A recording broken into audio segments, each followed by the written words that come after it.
Ya, Assalamualaikum dan selamat malam. Sekali lagi kita bersua dalam naratif khas Pilihan Raya Umum ke-15 bersama saya Ismail Adnan dan juga saya Munawar. Seketika nanti kita akan bersama dengan tetamu dan juga panel kita bawakan sahabat malam. Masuk hari, sudah hampir seminggu kita berkempen dalam Pilihan Raya Umum ke-15. InsyaAllah kita akan menyaksikan apakah antara keputusan yang akan dibuat oleh para pengundi pada tarikh 19 November 2022 nanti. Untuk kita kongsikan dalam separuh kedua selepas kita menyaksikan tempoh berkempen yang dirancangkan oleh calon-calon jentera parti dan juga jentera kempen, kita nak saksikan sedikit perkongsian pada malam ini sebagai mukadimah. Kita kongsikan terlebih dahulu bilangan daftar pemilih bagi tahun 2022 seperti mana yang sudah pun dimuat naik oleh pihak Suruhanjaya Pilihan Raya di laman sesawangnya, iaitu 21,173,638 daftar pemilih, dan juga ini terangkum dan juga terkategori kepada beberapa kategori khususnya mereka yang akan memilih pada tarikh 19 November dan juga melaksanakan pengundian awal dan juga pengundian pos. Seterusnya kita akan menyaksikan antara lain pecahan usia pengundi. Seperti mana yang pernah dikongsikan sebelum ini antara pecahan usia yang bermula daripada digazetkan iaitu 18 tahun untuk mengundi. Kita nak kongsikan pecahannya daripada 18 sehingga ke 29, 30, 39, 40, 49 dan juga 50 hingga 59. Yang dikongsikan daripada 18 sehingga ke 49 tahun mewakili 15 juta pengundi, hampir lebih daripada separuh keseluruhan 21 juta pengundi. Itu untuk pecahan usia pengundi, dan juga ini mungkin data yang boleh digunakan oleh parti-parti bertanding untuk melihat kecenderungan pengundian pada pilihan raya umum ataupun hari pengundian nanti. Baik, kita seterusnya juga nak menyaksikan sedikit berkenaan tentang, kita nak kongsikan juga langkah-langkah pengundian. Antara lain yang boleh kita kongsikan daripada langkah pertama sehingga langkah ketiga, pastikan dokumen-dokumen penting dibawa dan juga masuk ke tempat mengundi apabila mendapatkan kebenaran daripada anggota polis yang bertugas, dan juga serahkan MyCard ataupun dokumen pengenalan diri kepada kerani SPR untuk semakan. Seterusnya juga kita nak saksikan langkah yang seterusnya juga, kerani pengundian akan memberikan kembali dokumen dan juga pastikan nombor kad pengenalan anda diterima kembali, dan juga bergerak ke kaunter yang seterusnya. Celupkan jari telunjuk kiri anda untuk memastikan agar dakwat itu sebagai penanda bagi mereka yang sudah pun melunaskan tanggungjawab bagi PRU ke-15 dan juga untuk tempoh pengundian tersebut. Dan ini langkah yang terakhir boleh kita kongsikan bersama dengan anda. Pastikan kertas pengundian bagi calon parti akan bertanding, Dewan Undangan Negeri ataupun Parlimen, mendapat kertas pengundian yang betul, dan juga semak. Paling penting, alatan telekomunikasi, telefon bimbit serahkan kepada petugas SPR, dan juga memastikan anda memangkah dengan kaedah yang betul, tidak melebihi kotak yang telah pun ditetapkan ataupun tidak terlalu kecil. Ini antara kaedah-kaedah dikongsikan. Seterusnya, langkah yang terakhir, pastikan juga beberapa perkara-perkara penting yang telah pun disebutkan dan juga diperingatkan oleh pihak SPR. Pilih satu calon sahaja. Kalau anda memilih lebih daripada satu calon, kita semua sedia maklum itu akan dianggap sebagai undi rosak, dan juga ada beberapa kriteria undi rosak yang dikongsikan di laman sawang Suruhanjaya Pilihan Raya. Itu boleh kita bawakan bersama dengan anda pada malam ini. Cuma sebelum kita beralih bersama dengan Syed, saya nak kongsikan juga malam ini kita akan bercakap berkenaan boykot undi. Siapa untung? Kalau boleh dikongsikan di reka pada ketika ini, total voter preference yang kita dapat daripada Merdeka Center masih lagi menggunakan survey dan juga data. Ini penerusan daripada data yang kita kongsikan dalam beberapa malam seterusnya. Sebelum ini yang berkongsikan lebih kurang 3,000 responden yang diperoleh 19 hingga 28 Oktober. Barisan Nasional 24%, Perikatan Nasional 13%, Pakatan Harapan 26%, refuse response 4%, no preference ataupun unsure 31%. Ini seringkali kita nyatakan jumlah yang tidak pasti ini, apakah ia akan memberikan gambaran akan berlaku perubahan yang major dalam pilihan raya umum ke-15. Teruskan bersama dengan saya untuk kita lanjutkan perbualan. 72 jam yang terakhir itu akan menjadi penentu, dan apa bentuk kempennya. Tapi kita timbulkan persoalan boykot undi ni bukan hanya kerana 72 jam itu, sebab jumlah pengundi muda, pengundi baru pertama kali ini kan, kalau mereka ini tidak mau turun, jadi bererti mungkin status quo lah agaknya kan, apa yang kita dapat lihat.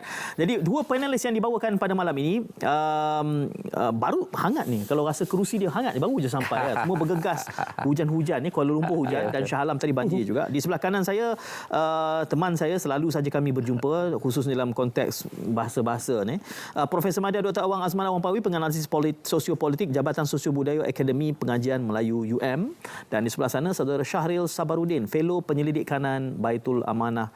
Assalamualaikum. Assalamualaikum. Selamat datang. Assalamualaikum. Katanya pagi besok dua-dua ke Sarawak ya? Ya. Itu apa? Politik ke apa? Ada buat kajian sedikit. Buat kajian. Ya. Bersama-sama Bersama. atau? Ya, sama-sama. Ya. Oh, jadi keluar malam ini bersama-sama pakat? Lain.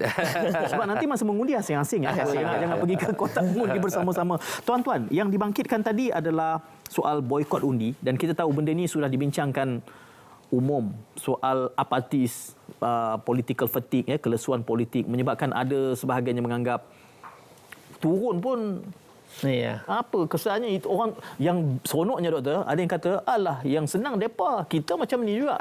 Saya nak minta doktor ulas dulu apabila ada pandangan ini dan melata dalam kalangan masyarakat. Okey. Sikap itu kadang-kadang dilakukan cara sedar ataupun tanpa sedar. Cara sedar sebab pengundi yang sedemikian yakin dengan tindakan tersebut, mereka berasa mereka menang. Dari segi pendirian dan sikap. Okay. Sebenarnya mereka kalah. Yang kedua, yang cara yang tak sedar tu sebenarnya ini mungkin juga bawaan daripada parti-parti politik tertentu ataupun ejen-ejen ahli politik tertentu. Mereka tahu orang itu begitu kritikal, orang tahu orang itu tak suka ke sebuah parti, dia kata buat apa mengundi. Saya lihat dalam satu media sosial dia beritahu tak payahlah pergi mengundi, bagi sebenarnya kita tahu dia takut jika orang sebegini tu mengundi, ia memberikan kesan yang sangat besar kepada landscape politik negara. Okay. Ada juga dua perkara yang berbeza, tapi memberi kesan tertentu kepada pihak yang berlainan. Okey. Ya. Jadi yang rugi adalah mereka yang tak turun kalau itulah hujah daripada doktor. Dr. Syahril macam mana? Saya rasa rugi besar pada negara secara keseluruhan. Pasal ini adalah amalan bernegara yang baru. Kalau kita lihat sekarang ni, kalau budaya orang muda keluar tu macam tak berapa nak, disconnected to the whole process, kemudian dia malas because of apa yang disebutkan tadi tu, nanti benda tu akan jadi satu norm yang parti-parti politik sedar sebagai itu tak memberi sebarang dividen politik pun kepada dia. Jadi untuk pengolahan manifesto misalnya, tawaran-tawaran ke ataupun mungkin posisi ataupun nilai dan ideologi politik tu tak akan pander kepada keperluan masa depan anak-anak muda ni. Ya. Pasal dia tak nak keluar. So yang rugi sebenarnya memang masa depan anak muda tu.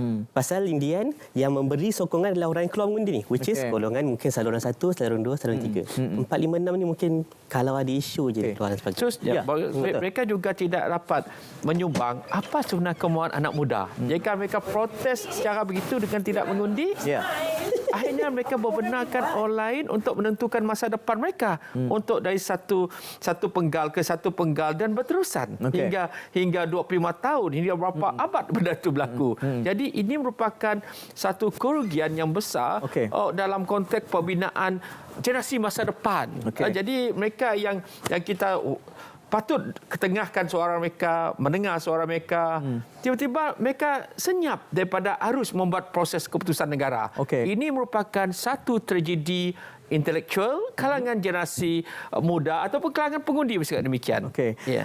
Doktor dan juga saudara Syahril, ya, saya cuba menyelami perasaan mereka. Ya, betul. Bahkan saya turun juga bertanya dengan mereka. Dia kata, pertamanya saya suka sebab mereka panggil saya abang. Itu saya kata, padahal bayi-bayi anak kita semua kan. Dia kata, bang, kalau turun pun kalau mengundi, sama je bang. Dulu pun saya bagi macam tu juga. Sekarang ni kita dah rasa semua. Jadi saya rasa kami turun ke, kami tak turun ke, perangai ahli politiknya sama saja. Macam mana kita boleh memurnikan pemikiran itu? Atau kerana kalau berdasarkan logik itu, betul juga. Tambahlah mereka marah pula yang melompat-lompat ni. Kan? Disenfranchisement lah, itu memang sebenarnya bukan hanya dalam kalangan orang muda saja, benda itu also berlaku dalam kalangan yang lebih berusia sedikit. Cuma kesedaran dan cara kita nak create that sense of urgency itu mungkin perlu lebih sedikit inovatif dari segi macam mana benda ni memberi impak bukan hanya pada budaya politik tu, but also kepada dia punya masa depan yang akan datang. Masalah-masalah untuk anak-anak muda ni dia sangat multidimensional. Kalau kita cakap pasal unemployment, bukan hanya unemployment. Dulu mungkin traditionally itu cakap pasal orang yang tak bekerja je. Sekarang ni ada macam underemployment, youth unemployment, rural employment. Jadi banyak dah dimensi dia. So kalau katakan macam kita punya ahli politik ni, kita tak push dia dengan cara kita melibatkan diri secara langsung dalam proses politik ni. Dan sampai bila dia tak akan peduli dengan this new multidimensional problems. So itu antara kita faham dari segi akademiknya, dari segi mungkin polisi dia, kita nampak benda tu. Cuma ialah macam yang tuan beritahu tu, memang banyak yang disconnected. Tapi salah satu sebabnya juga pasal kekeliruan dengan proses demokrasi ni. Ya, memang kita cakap pasal 18 hingga 20 tahun, sebenarnya kita kena kembangkan sikit skop tu. Pasal umur 21, 22, 23, 24 sampai mungkin 25 tahun ni pun pertama kali nak mengundi ni. So 18 sampai 25 tahun ni dia ada aspirasi-aspirasi dia yang mungkin dia rasa disenfranchise pasal tu, ya, parti politik punya ideologi yang mungkin tak kena dengan dia punya kemahuan. Kedua mungkin pasal calon-calon ataupun dimensi karakter calon-calon parti politik ini. Atau satu lagi pasal keliru. Perikatan Nasional ni ke Barisan Nasional, sekejap orang tu kat sini, sekejap orang tu kat sini. So bila dah tak faham the ideological standpoint of setiap seorang daripada calon dan juga parti ni, dia memang akan menyebabkan benda tu overwhelming dan dia tak akan rasa macam buat apa nak terlibat dalam proses demokrasi. Penting untuk bagi tahu dekat dia, tidak keluar mengundi itu adalah satu pilihan. Pilihan yang menjahanamkan masa depan dia sebenarnya. Dan apa yang dia tak puas hati sebenarnya tak akan dapat diterjemahkan dalam masa akan datang. Kalau katakan dia membudayakan benda itu sekarang, dan masa akan datang dia tak akan ada push pun untuk political fraternity berubah mengikut nuansa mereka-mereka yang muda ni terutamanya. Itu yang penting. Betul. Kalau kita lihat, ada lagi satu kelompok pengundi yang berasa mereka ni perlu dibelai dan diberikan kasih sayang oleh parti-parti politik. Bila kita tanya, kenapa tak turun mengundi, tak nak mengundi? Setakat ni tak ada mana-mana parti politik yang mendekati kami ini. Kita tunggu mereka datang memberikan pencerahan dan menyatakan yang mana lebih baik, apa yang baik. Tak ada. Tak ada yang mendekati. Bila tak ada mendekati, tak perlu dia kata. Maknanya mereka tidak dihormati. So, mereka sebagai kelompok pengundi tidak dihargai. Jadi itu ada juga sentimen sedemikian kalangan pengundi ini. Saya setuju. Pasal apa? Kalau kita lihat, contohnya dekat Twitter ni saya duduk tengok. Orang bandingkan antara dua parlimen ni. IGAN ada 29,000 lebih pengundi. Bangi ada 303,000 pengundi. Macam mana calon atau parti politik mendekati semua orang? Susah nak mendekati. Itu satu masalah dia. Dia bila tak ada kuasa mengundi setiap seorang pengundi dekat Bangi itu 10 kali lagi kurang daripada kuasa pengundi orang dekat IGAN misalnya. Jadi dia rasa macam buat apa dia nak keluar mengundi?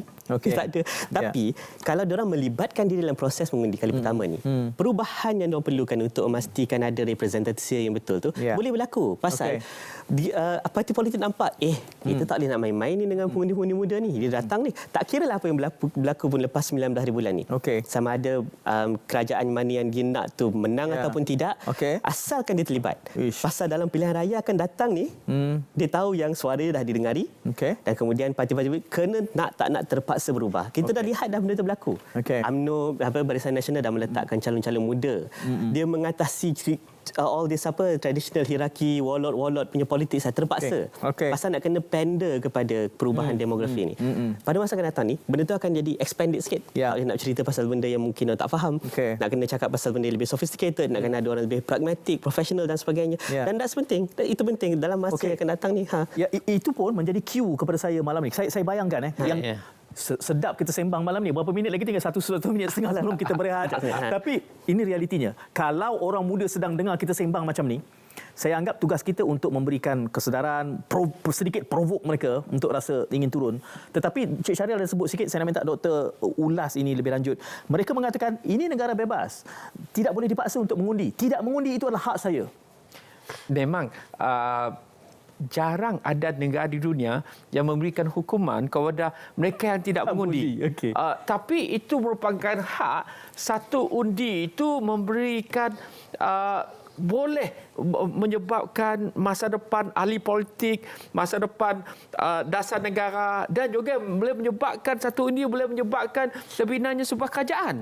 Sebab kita tahu pernah berlaku ada juga beza undi kurang daripada 100, kurang daripada 200, kurang daripada 1,000. Ini maknanya peranan undi ni kita tak boleh pelekehkan. Walaupun mereka undi mereka satu golongan yang agak terpinggir yang tidak akan didengar. Tapi jika mereka mengundi, kalau 3,000 yang sedemikian, tapi mereka terus mengundi, ini memberikan impak besar kepada kawasan yang mereka pergi mengundi tersebut. Berbanding mereka lebih selesa mengkritik, memberi komen dekat Twitter, tapi benda tu tak sampai, tak diterjemahkan dalam bentuk peti undi. Bisin dia kuat, cakap degar-degar dekat Twitter, tapi tak sampai untuk undi. Bangun lewat, kuda tak pergi mengundi. Protes dia kata.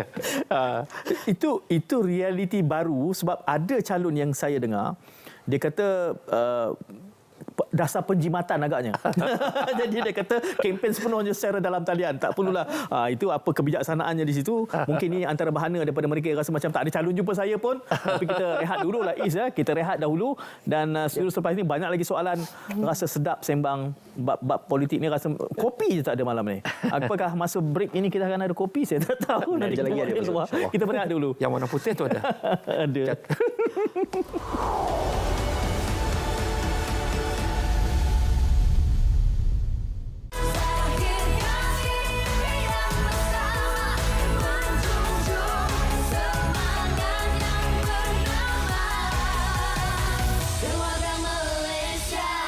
Setiap awal tahun, tentunya ibu bapa yang paling sibuk menyediakan kelengkapan sekolah anak-anak. Bagi tahun 2022, kerajaan bersetuju untuk menyediakan bantuan awal persekolahan sebanyak RM150. Hari itu, masa buka sekolah, kerajaan ada bagi bantuan. Oh, guna beli apa? Baju sekolah adik lah. Terima kasih Datuk Ismail. Bantuan tambahan tu dapat meringankan beban kakak, dapat kakak menambah untuk beli barangan-barangan sekolah. Dari segi kita punya belanja, perbelanjaan dapat meringankan beban. Saya selalu gunakan dia untuk beli bahan rujukan dan juga beli barang-barang peralatan sekolah yang diperlukan. Saya sangat berterima kasih sebab saya dapat tu bantuan dan juga sangat-sangat bersyukurlah. Ya, terima kasih. Manfaat kepada anak-anak mereka lah yang bersekolah untuk membeli keperluan sekolah seperti beg sekolah, kasut, even kasut sekolah pun sudah semakin mahal. Jadi, pakaian sekolah. Hari itu kan, sekolah nak buka. Dapat bantuan. Dapat RM100 dan duit tu untuk tolong ibu dan syukur Alhamdulillah. Beli pensel, beli baju baru, baju PJ dah kecil juga. Terima kasih. Saya nak istimewa guna untuk bayar yuran sekolah, PIPG. Saya harap kerajaan dapat buat banyak lagi bantuan untuk kanak-kanak lain. Pilihan Raya Umum ke-15 akan diadakan pada 19 November 2022. Tarikh penamaan calon pada 5 November 2022. Tarikh mengundi awal pada 15 November 2022. Jangan lupa bawa kad pengenalan anda. Patuhi peraturan ketika mengundi. Undi anda, penentu masa depan negara.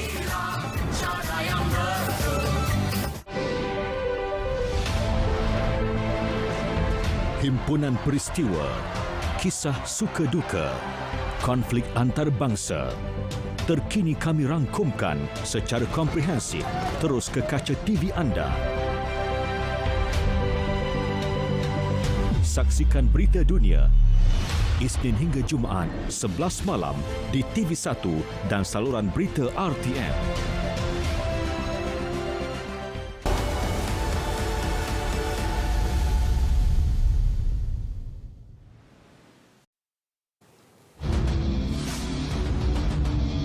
Untuk muat naik sebarang video dan juga berkongsi pengalaman anda sewaktu hari pengundian dengan menggunakan caption dan hashtag MyPRU15. Video anda akan disiarkan semasa siaran langsung Hari Pengundian Pilihan Raya Umum ke-15. Undi anda, penentu masa depan negara. Okey, kita bersua kembali. Cuma nak diperingatkan kalau nak memuat naik video tu bukan di dalam kawasan larangan SPR. Pastikan jauh dan juga jaraknya dari kawasan larangan SPR untuk memastikan agar tiada sebarang kesalahan pilihan raya dilakukan oleh anda dan juga kita sama-sama boleh menyemarakkan dan juga memeriahkan hari pengundian pada tarikh 19 November nanti. Baik, kita terus saja nak mendapatkan perkongsian daripada seperti biasa sahabat malam, sahabat-sahabat penyampai dan juga pelapor kita dari Serata Negeri akan memberikan laporan mereka. Malam ini kita akan memilih untuk P003 Arau yang mana pertembungan 3 calon, Fatina Malina, Datuk Seri Syahidan Kasim dan juga Rozabil mewakili Barisan Nasional. Apakah akan terjadinya situasi The Giant Slayer pada kali ini yang mana Datuk Seri Syahidan Kasim merupakan penyandang bagi kerusi Parlimen Arau. Kita terus saja mendapatkan perkongsian dari Muhammad Alif Ashraf yang berada di Arau pada ketika ini untuk membawakan. Hello Ashraf. Ya, saya Mael. Okey, silakan untuk perkembangan masuk mungkin menghampiri habis minggu pertama bagi tujuan kempen PRU ke-15 ini. Ya baik, kini saya berada di tengah-tengah Bandar Kangar, dataran keris yang sinonim dengan negeri Perlis yang indah lagi mempesona. Baik, untuk penonton anda, di belakang saya ini merupakan mengalirnya Sungai Perlis bersumber dari empangan Timah Tasuh ke Muara Kuala Perlis. Ya Ismail, suka untuk saya kongsikan di Perlis mempertaruhkan 3 kerusi parlimen melibatkan kawasan Kangar, Arau dan Padang Besar.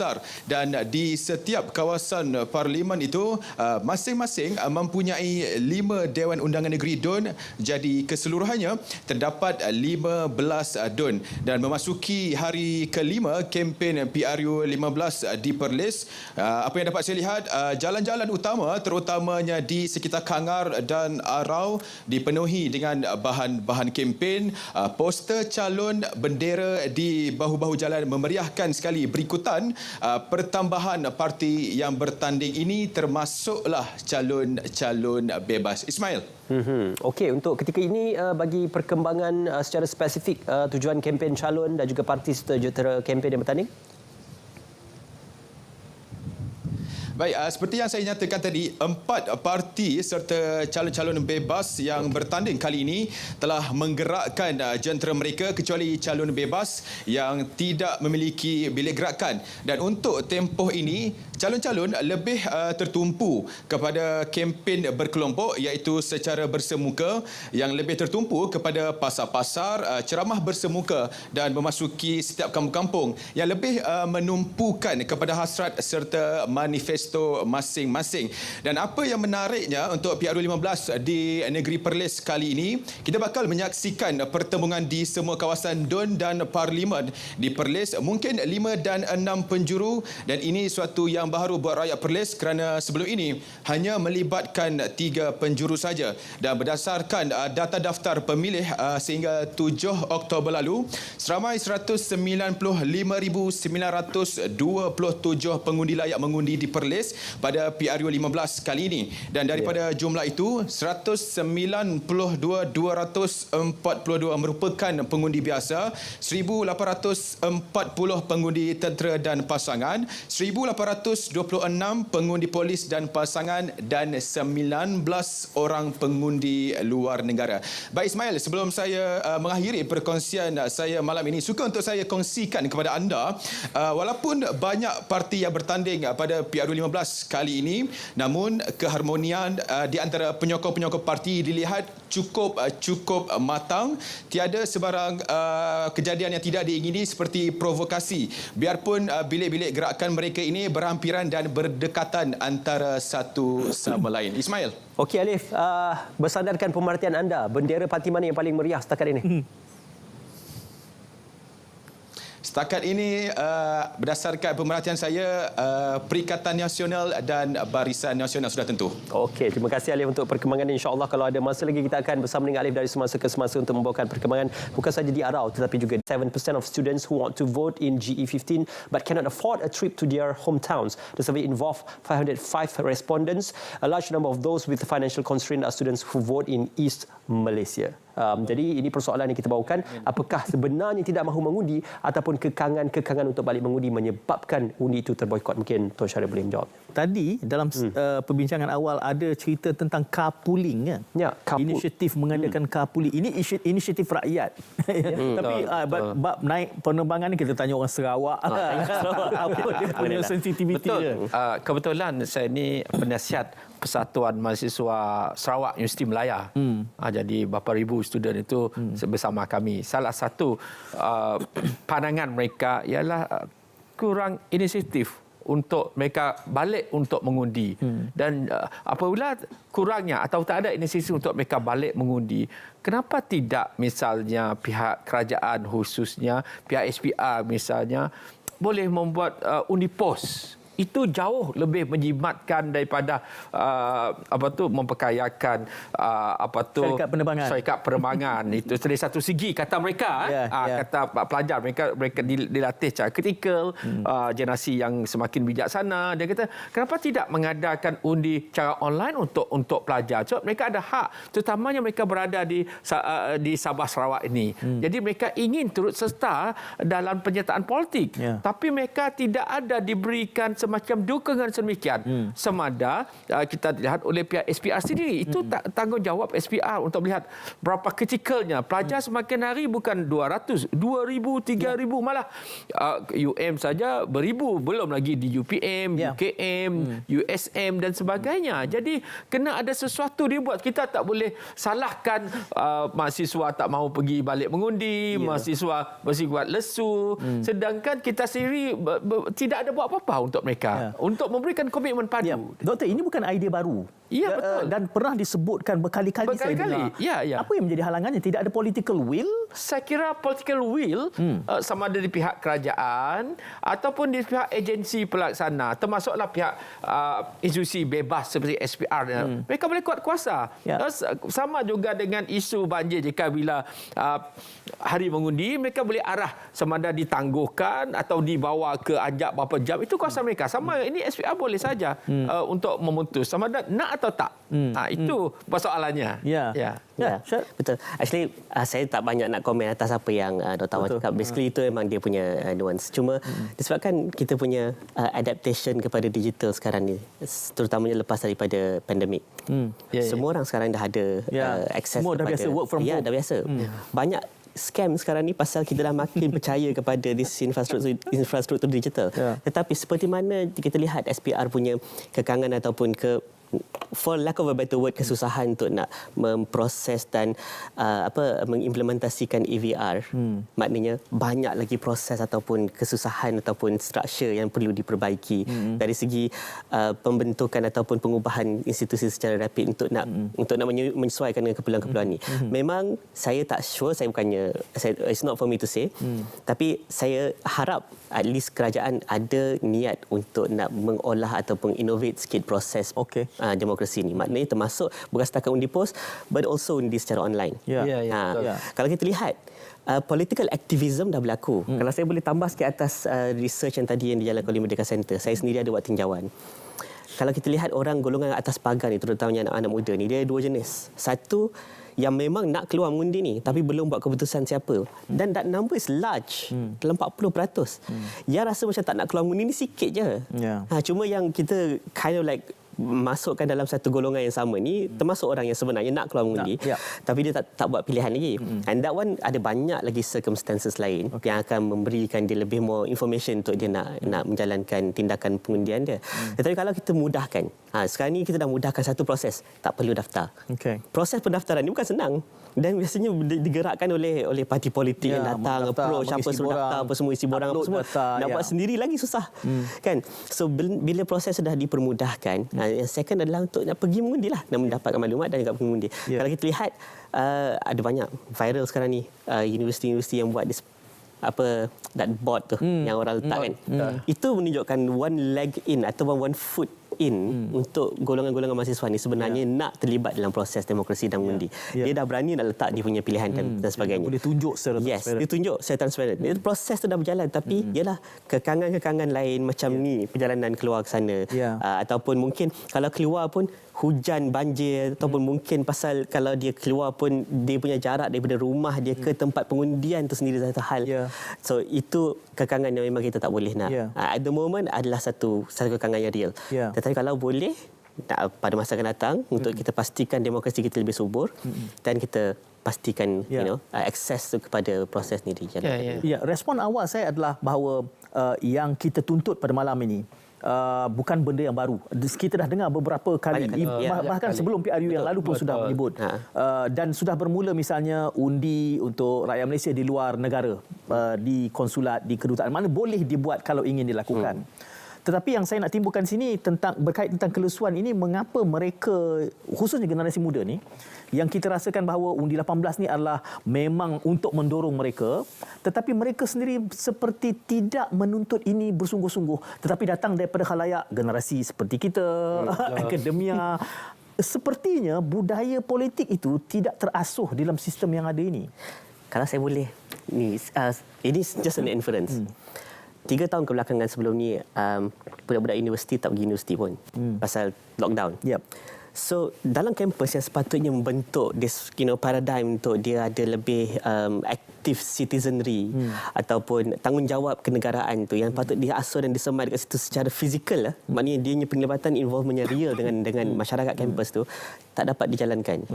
Ya, kita jangan cerita pasal amali-amali yang nak kena buat online ni, cerita pasal macam mana membentukkan jati diri dia sebagai insan bernegara ni. So bila benda tu tak berlaku dan diorang ni yang diberi kemudian peluang untuk mengundi, macam mana kita kemudian nak asuh tu? Dia tak nampak, there's no something yang nampak physically perubahan tu berlaku kan? So mungkin pada masa akan datang kita akan nampak lebih sedikit political activism. Tetapi dalam masa sama, golongan ini juga adalah golongan yang dihimpit krisis kedua, which is yang banjir besar dekat Shah Alam dan sebagainya. Ingat tak yang kes bendera putih, bendera hitam, kerajaan gagal apa semua ni didorong dan digerakkan oleh golongan-golongan muda yang ni. So kita nampak dari segi, kalau jangan cerita tindakan politik, but activism dan juga kesukarelawanan tu dah ada, which is one foot in the door kepada dia punya perubahan politik. So kita belum nampak lagi sama ada diorang ni akan terjemahkan semua energi dan tenaga diorang dekat lapangan, dekat sukarelawan punya aktiviti ni, dekat on the ground bila diorang buat protes dan sebagainya, sama ada translated into political action ataupun tidak, itu belum dilihat. Tapi kalau kita lihat Johor misalnya, dekat Johor, PRN Johor yang pertama kali, yang paling sulung dah berlaku yang melibatkan AVR dengan undi 18 ni, yang banyak aktif sebenarnya yang golongan muda ni. Undi 18 ni ada yang keluar. Yang tak keluar adalah pengundi kali pertama PRU 14. Yang umur 30 tahun ke 50 tahun, yang mungkin paling disenfranchise pada the whole process. Pasal satu, dia mengundi pun tak ada sebab pun, tak ada perubahan kerajaan yang besar-besaran di peringkat persekutuan. Kedua, of course, the trust terhadap kedua-dua jenis political party itu dah hilang. Golongan ini sebenarnya akan jadi golongan kedua yang paling signifikan dalam kita punya GE15 nanti. Itu pada pandangan nanti sekitar soalan yang sama saya akan berikan kepada Dr. Awang. Semangat dah nak menjawab, tapi masanya untuk kita berehat. Kita kembali sejurus selepas ini.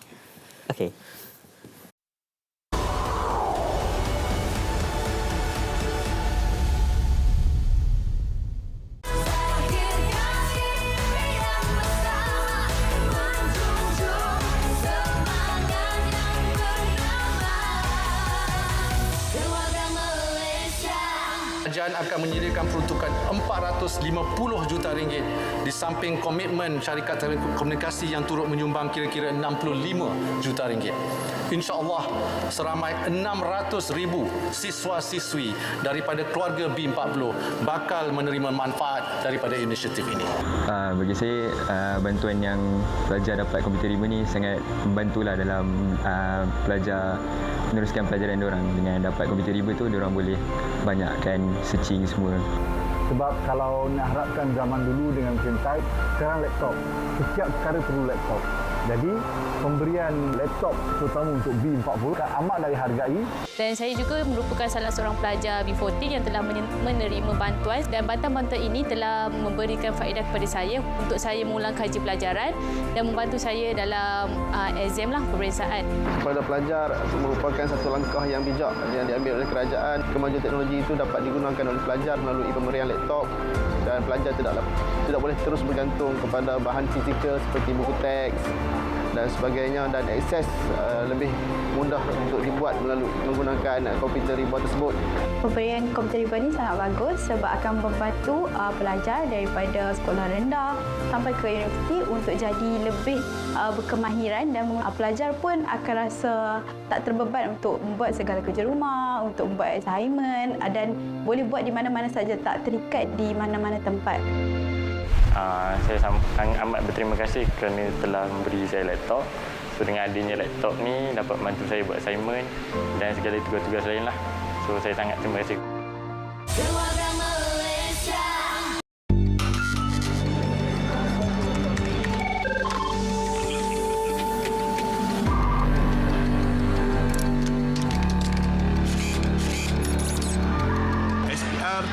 menetapkan tarikh-tarikh penting seperti berikut.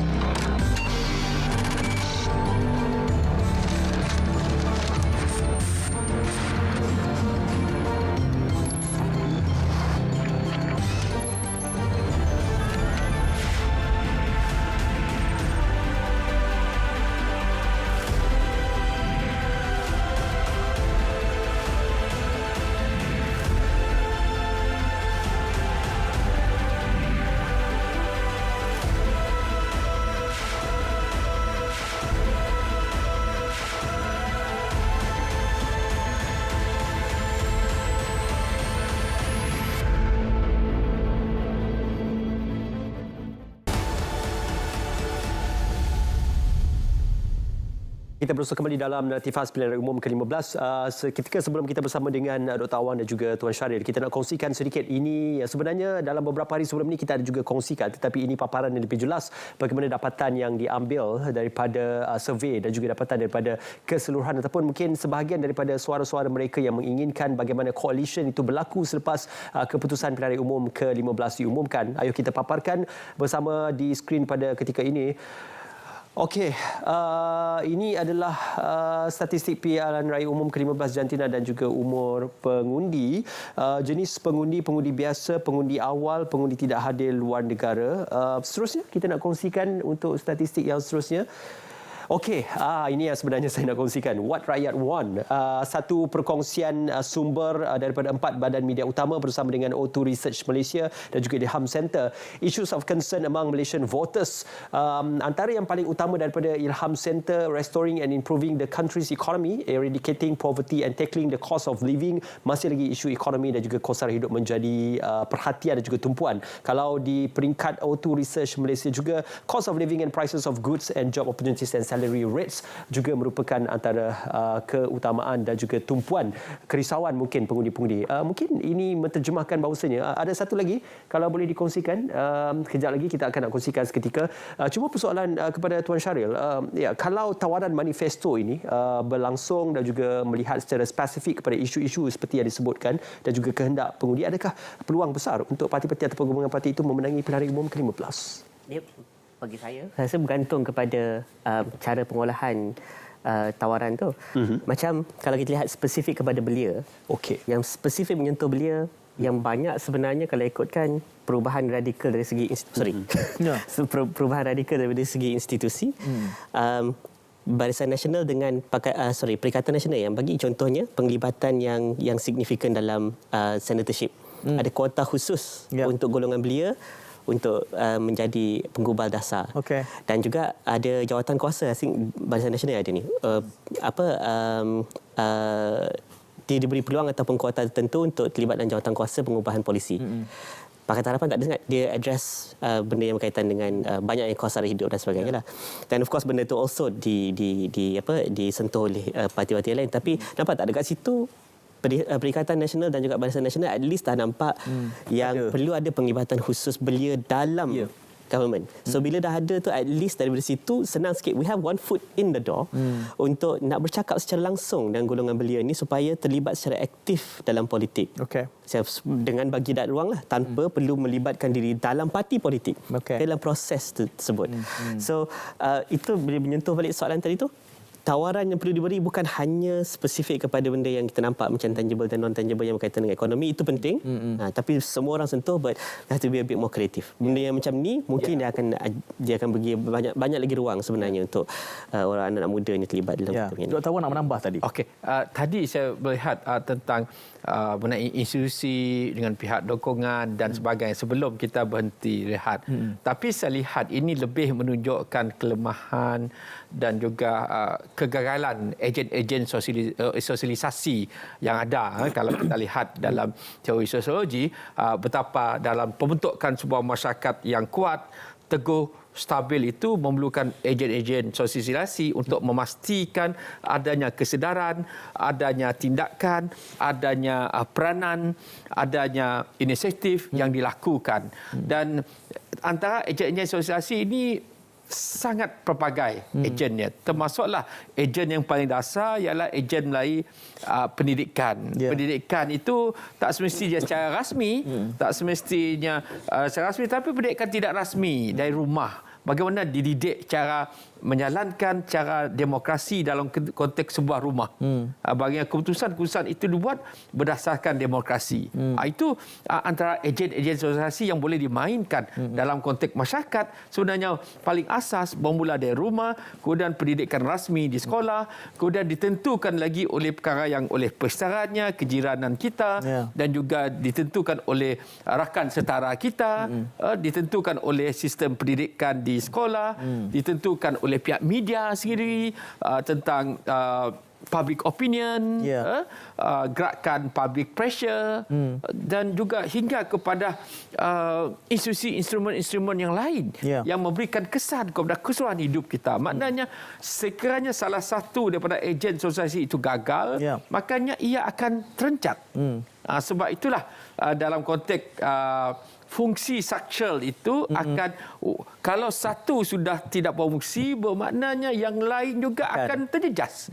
Sama dengan undi muda. Kalau ada peringkat pendidikan sudah lemah, pendidikan bukan formal itu lemah, maknanya apa yang kita nak harap, terpaksalah buat program literasi politik yang sepatutnya sudah ada dekat sekolah, sepatutnya sudah ada dalam sistem di rumah kesedaran tersebut, dan media sebenarnya sudah ada, tapi terpaksa lagi program seolah tambahan atas tambahan. Ini sebenarnya juga salah satu tragedi yang melanda negara. Saya nak mengaitkan ini dengan realiti yang kita bandingkan, sebab tadi tuan-tuan menyebutkan tentang minat, kesedaran, kelesuan disebabkan oleh budaya kita ni tidak mendorong ke situ, dan doktor menunjuk beberapa kegagalan itu. Saya tertarik bila doktor kata bukan soal yang rasminya, bukan yang official, tetapi yang unofficial termasuk NGO.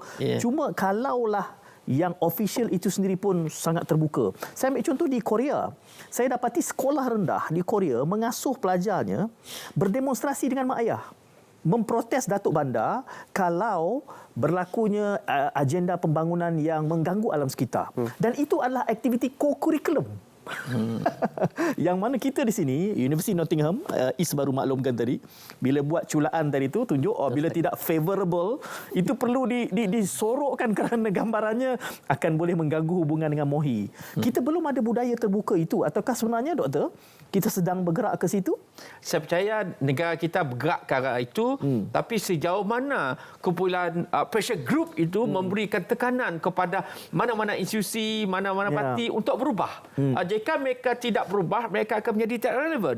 Seperti calon-calon muda. Jika tidak ada seorang muda memberikan sebagai pressure group, sebagai public opinion terus bersuara, saya kira mana-mana parti, PH, Perikatan Nasional, Barisan Nasional, tak akan ada calon muda yang sebanyak itu.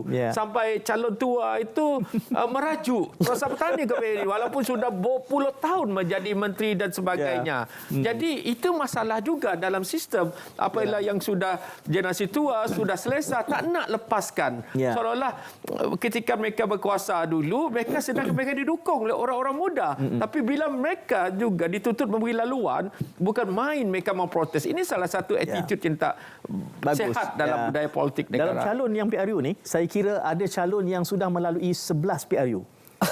Boleh bayangkan 11 pilihan raya umum. Jadi kita kagumlah Datuk Seri Wan Junaidi itu dan bersedia bagi laluan di tengah namanya harum di kemuncak tu. Kalau saya boleh tambah sikit atas apa yang tadi yang awal-awal tadi Dr. Awang beritahu. Kata pasal kelompangan fungsi menjadikan asas kemasyarakatan ni kan. Saya pergi ke Indonesia waktu pemilu presiden baru ni. Naik Grab je. Naik Gojek kan ni motor tu. Saya sembang-sembang orang tu kata nak undi siapa. Setiap orang yang saya tanya dia akan ada satu asas atau sebab kenapa dia akan pilih presiden dia. Pasal Pancasila. Pancasila macam mana dia punya interpretasi dan manifestasi semangat Indonesia dalam hidup dia. Itu hebat tau. Dalam kalangan ni gig ekonomi, gig drivers je. Tapi dekat Malaysia, bukan saya nak kata buruk berkenaan dengan warga Malaysia ni, tapi kita tahu tak ramai orang yang betul-betul menjiwai rukun negara tu. Even saya pernah bertanya pada setengah orang, rukun negara tu dia boleh baca balik ke 5 asas tu. Dia kata confuse rukun negara kepercayaan kepada Tuhan, kepercayaan kepada Nabi. Dia dah terconfuse dengan rukun iman. Jadi dia dengan rukun iman. Dia dah terconfuse tu. Pasal kita tak terapkan benda tu dalam budaya bernegara atau budaya hidup. So, macam Dr. Awam kita tadi, salah satu kelompangan tu bila benda tu tak berfungsi, tak jadi. Di US, dia faham bukan setakat dia punya tanggungjawab sebagai rakyat, dia faham perlembagaan dia. Dia faham the first, second amendment sampai the fifth. Dia tahu kalau katakan dia kena tahan, dia boleh plead the fifth, dia boleh cakap, dia tahu. Kita ni tak tahu pun. Artikel bukan main banyak lagi dekat constitution. So that is one thing yang rasanya tanggungjawab tu bukan hanya tertakluk kepada pedagogi ataupun kita punya academic punya institution, tetapi a whole of society. Kita kena ubah rombak besar-besaran. Bila ada partisipasi anak muda dalam politik, sebenarnya benda ni boleh dimungkinkan. Pasal ini untuk diorang ni sebenarnya. Tapi malangnya kalau kita lihat, sudah kita bincangkan tadi, yang parti kita harap menjuarinya, memberikan impak dalam pilihan raya dari segi kempennya, sambutan. Tapi agaknya parti tersebut agak suram sedikit. Itu agak lesu. Saya sebutkan itu sebab undi 18, undi automatik ini membawa gelombang 7 juta pengundi buat pertama kali.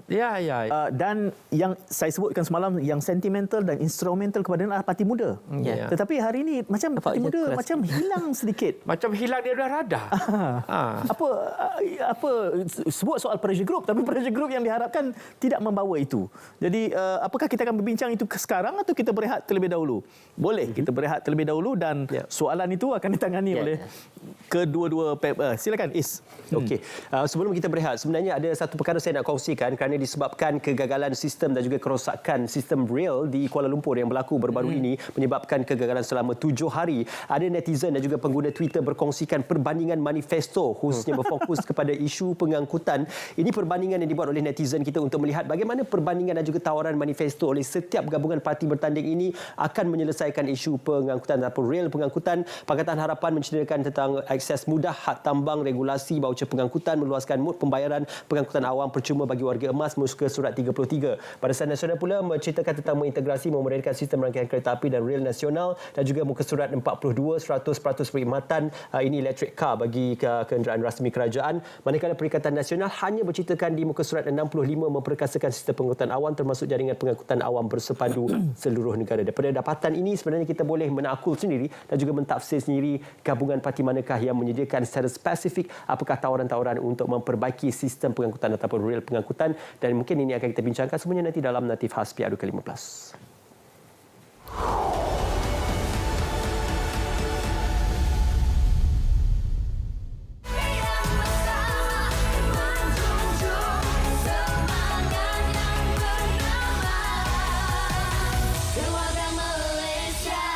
Dengan ini, kerajaan akan melanjutkan pelaksanaan program subsidi upah selama 3 bulan lagi dengan kadar RM600 sebulan bagi pekerja bergaji RM4,000 dan ke bawah. Sebagai seorang peniaga, saya secara keseluruhannya saya menyokong kadar bantuan subsidi upah yang diberikan oleh pihak kerajaan ini kerana pada sewaktu pandemik jualan agak terjejas. Jadi dengan bantuan ini sedikit sebanyak dapat mengurangkan bebanan yang ditanggung oleh usahawan dan saya berharapkan bantuan ini dapat diteruskan.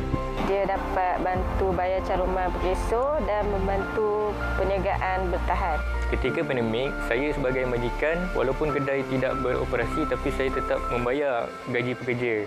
Jadi dengan adanya bantuan subsidi upah yang diberikan kerajaan sebanyak RM600, sedikit sebanyak dapat membantu saya untuk membayar gaji pekerja. Sekurang-kurangnya dengan bantuan subsidi upah yang dikeluarkan oleh kerajaan ini, ia dapat menampung kos yang telah saya keluarkan untuk membayar gaji pekerja sebelum ini. Bantuan yang kerajaan telah perlukan untuk ketika time COVID itu sangat membantulah bagi saya.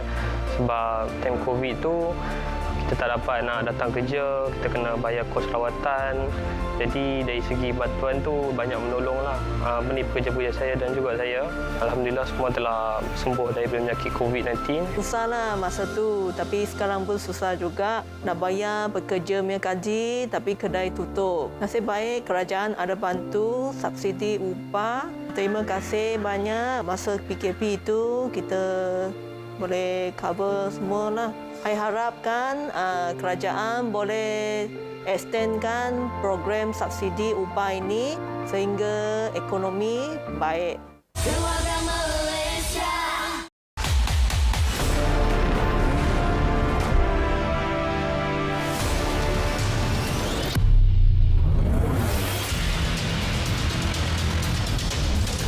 Baik, lebih 21 juta pengundi bakal melunaskan tanggungjawab mereka dalam menyuburkan demokrasi negara.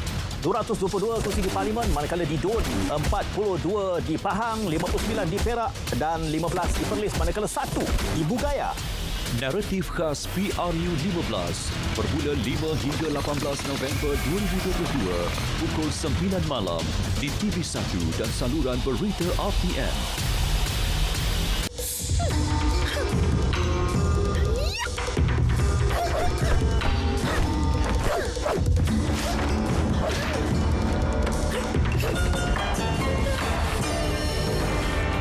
Menggosok baju sekaligus boleh menjimatkan elektrik. Satu lagi idea bernas untuk anda.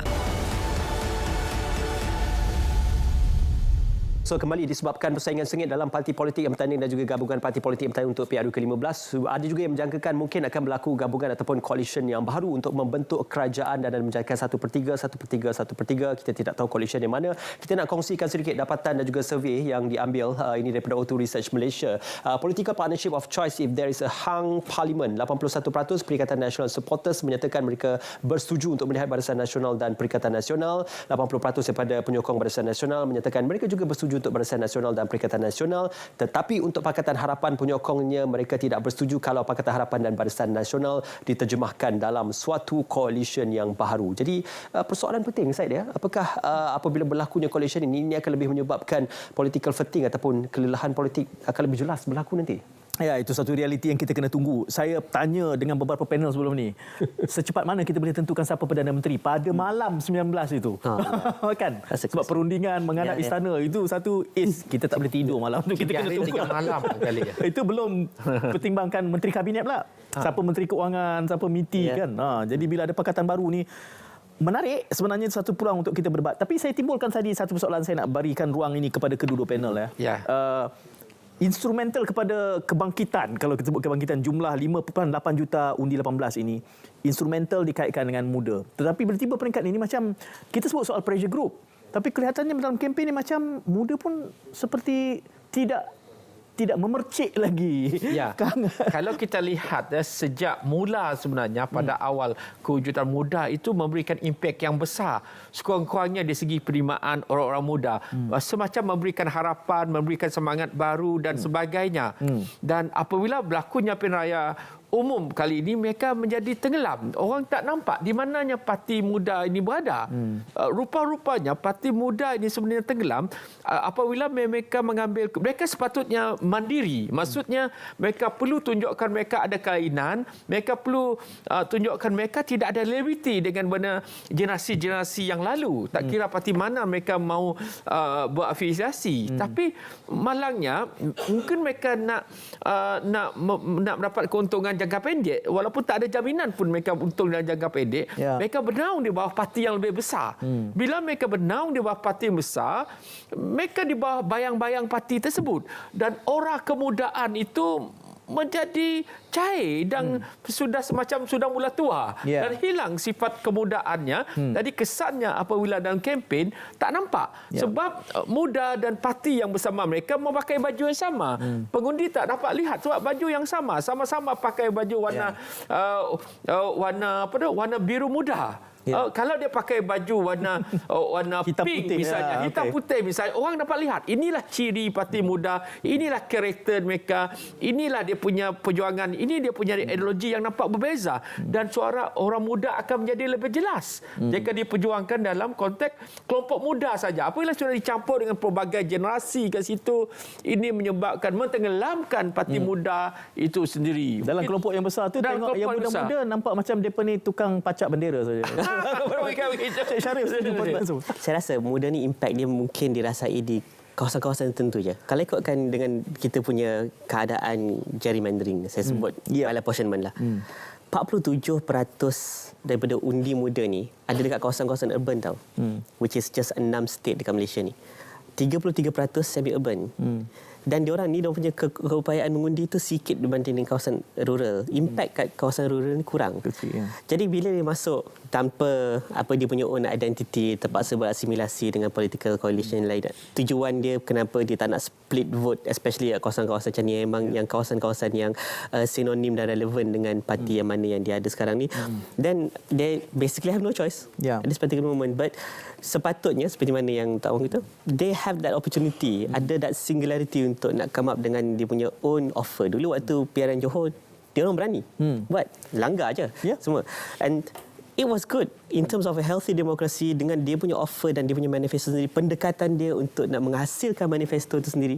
That's good. Dan saya secara tak langsung also melihat macam mana melalui dia punya aktiviti Muda Mendengar tu, dia menyelami isi hati rakyat tanpa ada batasan-batasan coalition atau kepartian yang lain. Sekarang ni nampak kurang. Dan sekarang ni nampak agak sedih kerana impact yang sepatutnya boleh diberi oleh parti ini dah diluted disebabkan oleh dan also pasal yang identiti mungkin eksperimen pertama dengan PRN Johor tu membawa kepada sedikit kerungsingan dalam kalangan parti itu punya sustainability masa akan datang. So saya harap kalau bukan pilihan raya kali ini, pilihan raya akan datang ni ada ball sikit. Okey, maka saya nak tambah masa singkat berapa minit.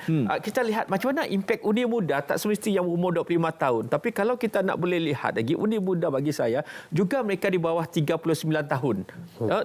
Kalau kita nak peluaskan lagi, dan kalau kita melihat pengundi beberapa tempat yang kita kenal pasti di Sarawak misalnya, di Mukah, kemudian di Santubong, tempat Datuk Seri Nancy, dan di Putrajaya di tempat Datuk Seri Fadilah. Kita lihat jumlah pengundi bawah 39 tahun itu antara 56% hingga 46%. Di Mukah saya ingat 46% terdiri undi bawah 39 tahun. Jadi saya tengok impak dia sangat besar.